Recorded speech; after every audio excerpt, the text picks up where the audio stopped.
Thank you for your attention today, and you're very welcome. My name is Liz Jones, and I am part of the Family Learning Organisation.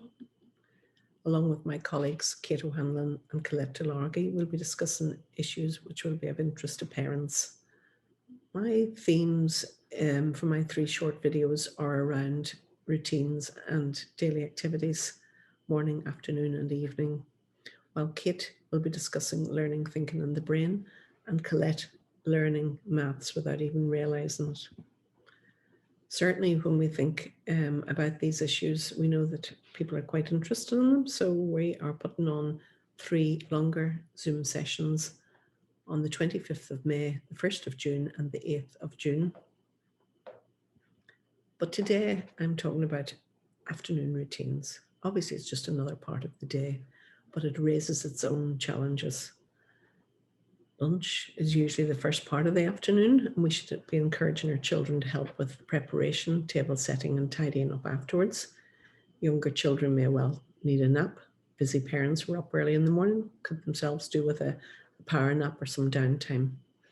It's important to build in activities such as playtime, outdoor activities, and for older children, after school, during term time, they're tired, parents are tired, and it can be a very stressful time.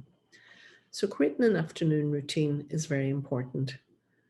Certainly our young children may need help, and a useful thing to do is to set up a routine chart which they can tick off once they've done an activity. But when they come in from school, hanging up coats, bags, etc., changing out of their uniforms, unpacking school books, having their snack, and then homework. We'll discuss homework in the next slide. But certainly thinking about the activities that maybe they want to do, which is maybe outdoor activities versus screen time. For a lot of our children, their tablets and their game machines are very influential to them. So what we want to try and talk through with them, how they can use them in a sensible sort of way, and certainly not be sitting on the screens all evening. If they use their screens prior to homework, it takes a while for their brains to settle down. So it's useful to try and say to them, well, wait until after homework's finished. When the homework's finished, then you can have your screen. We'll be talking about evening routines in the 3rd session. But all of these sessions are to try and avoid unnecessary stress, to think about the triggers or the antecedents to negative behaviour, and get our children to understand that there's better ways forward. Looking after ourselves as a family is so important, and considering things that might help. What's happening? And thinking about our children being tired after school, how we can avoid the escalation to negative behaviour. The brain is the powerhouse, nerve centre, command tower for all of us. Everything we do is determined by the brain. It's the seat of our thoughts, our consciousness, our emotions, our senses, our understanding, and we need to look after it. Kate will talk a lot about learning, thinking, and the brain. I'm basically talking from a health point of view, that our brain needs lots of water. It helps to conduct electrical impulses and speeds up our learning by about 30%. Children should drink sufficient amounts of water. Obviously, the amount of fluids we all need is size dependent, so little children need less than larger people. Also weather and activity dependent. If they're running outside in hot weather, they need more fluid. The brain needs plenty of fresh air. About 20% of our oxygen intake is used up by the brain.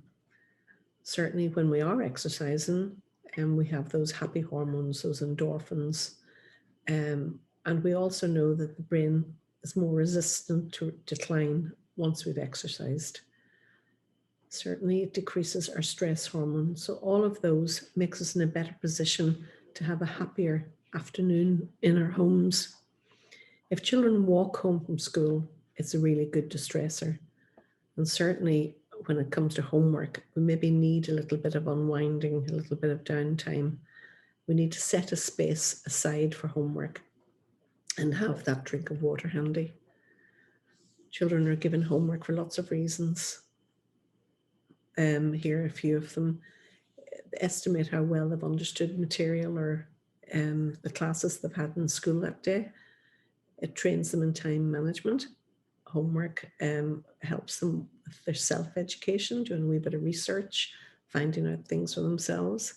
Certainly it learns them how to concentrate on a task and develops problem-solving skills, which are very important for the future.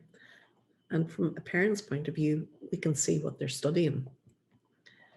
But we know it causes some issues and difficulties. So if we can think of ways of stopping those things before the start. So first you do your homework and then you can, or when you finished your homework, then you can. It's just a way of reinforcing with children that there will be an end to the homework and then the rest of the evening is their own. Praise and highlight what they've done. So use your words for praising their efforts. Certainly if they're having difficulties, well, you may not be able to do that yet, but with perseverance, you will get there. Build up that sense of resilience, that bouncing back from difficulties, and that certainly helps us in the future to cope with future challenges. And so that builds up our protective factors. And trying to avoid the unnecessary stress and anxiety. Be mindful. We can see our children's heckles rising and we can see them getting into a state, then maybe it's time for a little bit of time out. Just go and have a little walk outside or whatever. Certainly try and make the atmosphere light, having a bit of laughter and fun. Having good fresh air. We know in these COVID times, we've all been encouraged to make sure we've got a flow of air running through our houses. Trying to have some relaxation time. And for some people, music helps. Others, it maybe doesn't. But if it helps you, then have some music in the background. And from a parent's point of view, if we can demonstrate optimism, we know that you maybe don't want to do your homework just yet, but we also know it has to be done. So trying to be consistent and persistent and giving them the message that when this is over, the rest of the time is their own. I'd just like to thank you for attending this short session, and I look forward to seeing you at evening routines, bedtimes, and sleep. Thank you and goodbye.